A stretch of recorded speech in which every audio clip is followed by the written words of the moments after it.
Kila siku tunatafuta njia ya kutafuta pesa. Mojawapo ya njia hizi ni ufugaji. Na si ufugaji tu, bali ufugaji wa kuku na ng'ombe. Tazama safari ya mfugaji na Suguna kila Jumatatu kuelimika kama unatamani kufuga kuku wa broilers, layers, kienyeji na ng'ombe wa maziwa.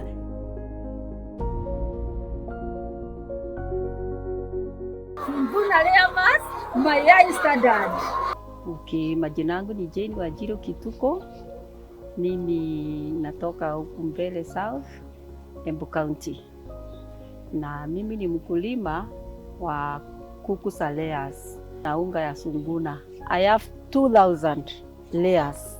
Unga imetupeleka vizuri, tukawa na production. Tumesitumia from day one, chicken gram ni kwanzia day one. Vifaranga zinakuwa very fast, asinanga stress, ati zinakaa vyenye maunga zingine zinafanya. Suguna is very fast sababu zilianza kutaga zikiwa na 4 months and 2 weeks. Imetupea profit. Ina encourage us tuweze kulima sana na tuendelee na hii biashara na hii Suguna. Watu wa Embu County, tafadhali wenye wanalima kuku tunalima pamoja. Tafadhali tulime na hii unga ya Suguna. Na hata bei yake nzuri. Irio cia Suguna ni iletage faida.